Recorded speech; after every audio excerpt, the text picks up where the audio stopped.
What's up, everybody? Welcome back to another Pitching Ninja's filthiest pitches of the day, the World Series edition. I am Pitching Ninja, and I'm here with a fired up Will Leahey. I can tell he's really excited today. Look at that man. That's right, Ninja. I am fired up because we're going to the game tonight thanks to FanDuel. I'm jacked to the gills. I assumed this was going to be an absolutely epic game, and it would be 2-1 right now. Nobody knows who's up. But then the Yankees just decided not to show up. I forgot that Aaron Judge took a religious vow of celibacy from hitting baseballs, actually, and that Walker Buehler is absolutely dominant in New York in October. Ninja, I was at the Met game, game 3, when the Dodgers came in. Everybody thought the Mets were going to kill Buehler, and he came in through 4 scoreless, 6 strikeouts. He basically did the same thing yesterday, but even better in the World Series. Ninja, tell us about Walker Buehler's performance yesterday.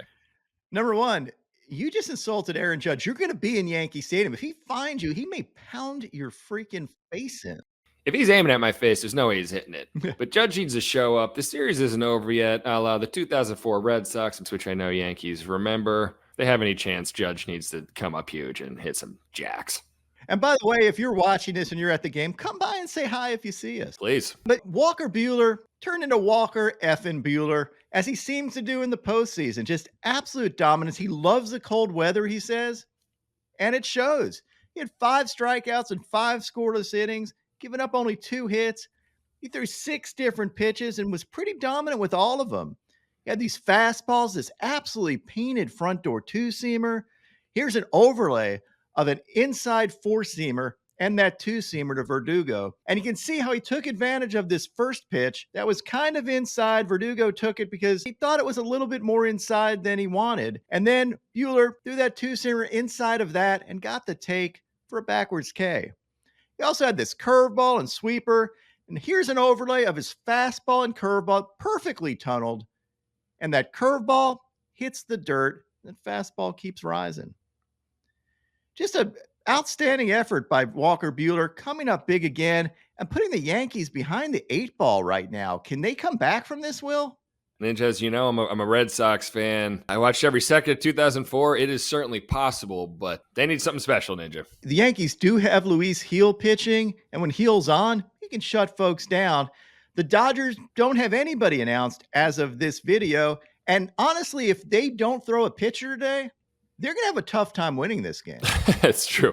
Ninja, how about that stat that they showed yesterday of in World Series? I guess there were 24 of them that went 3-0. 21 of them was a sweep, and then the other 3 all ended in game 5. To paraphrase Dumb and Dumber, there's always a first. Like, the Yankees could turn it around. They have the pitching to do it, although the Dodgers, again, going into this series, everyone was dogging the Dodgers starting pitching, and what has their starting pitching done? But absolutely stepped it up. And Walker Buehler, like, he did it a totally different way against the Mets. It was really sweepers and nasty breaking stuff. Yesterday was old school fastball and location. Great stuff from Buehler. Brewster Gratterall came in. He had no Ks, but threw this 101-mile-an-hour fastball with less effort than it takes us to do this show. He definitely puts more effort into the Jerry Curl mullet down to his ass. He does have awesome hair. Daniel Hudson had this Expelliarmus fastball. Ryan Brasier had this slider. He got the knee buckle and this heater.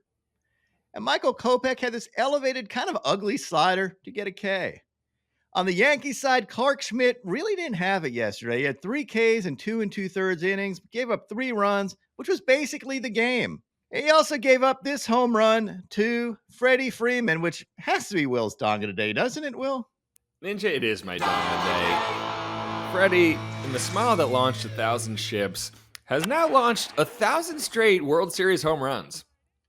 It's not actually 1,000, Ninja, it's just 5, but it feels like it. He's now tied for the record, and he's going for number 6 today. I think he's already locked up the MVP. And Freddie just completely come out of his shell. Hadn't hit a homer in 40 days before the World Series, and now that's just all he does. And good on him. I'm glad you didn't say the smile that launched 1,000 dongs.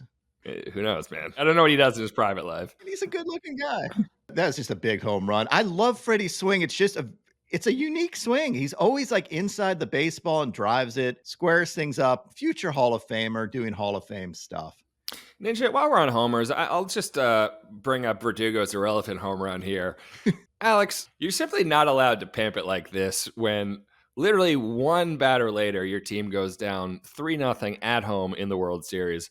Also, I do advise hitting the weight room because this ball went all the way into the first row of the shortest porch in all of baseball. So, Verdugo, take a lesson from Lindor. Again, Will going to be at Yankee Stadium today, and Aaron Judge and Alex Verdugo are going to be waiting outside. I mean, they got nothing else going on, Ninja. So, wow. Nestor Cortes pitched in relief yesterday. Got this big cutter to Ohtani. Ohtani clearly wasn't swinging at his best. Nasty pitch, though, for Nestor. I will say, shout out Nestor. Coming in to face Ohtani, this is a rough spot. 2 guys on. The last pitch he threw was the only walk-off grand slam in World Series history. I mean, it honestly took balls to come in and get the 5 outs that he got. Well, I mean, what else is he going to do? They calling him in from the bullpen like, no, man, I'm tapping out. Listen, I'm trying to shine a little positive light on the Yankees here, Ninja, and you're just not allowing it. I respect it, Ninja. I was scared for the guy because if he gave up a 3-run homer there, it could end his career. You know who scares me? Tim Hill, who pitched in relief yesterday. Didn't get any Ks, but had this mean head nod. Like he just looks at it like he should be in The Shining or something with this. Frightening stuff. Anyway, the Yankees have a big uphill battle. We're going to be there today, either to see the series or to see the season continue, and the Yankees fans will all be excited, and we'll be high-fiving them like the bandwagon fans we are.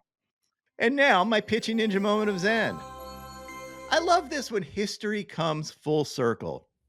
George Bush throwing out the first pitch in a 2001 World Series, Game 3, getting advice from Derek Jeter, and then Derek Jeter getting advice from George Bush yesterday in Game 3 of the World Series. I told him, you better throw it from the mound, otherwise you're going to get booed. I said, this is Yankee Stadium. I said, okay, I'll throw from the mound. And he's walking out, and he looks over his shoulder, and he says, don't bounce it, they'll boo you. And so the pressure all of a sudden, I mean, I'm sitting there kind of fairly relaxed and feeling fairly loose, and the great Derek Jeter, don't bounce it, they'll boo you.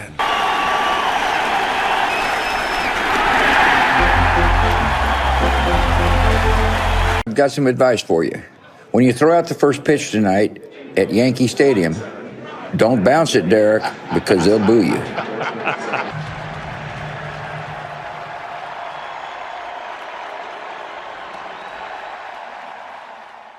My picks of the day today, I'm going to start out with Luis Gil for 4 Ks or more, then take Mookie Betts to get 1 or more hits, and I'm going to take the over 8.5 runs. And then I'm going to add in my 30% profit boost to boost my profits by 30%. What would your picks of the day be?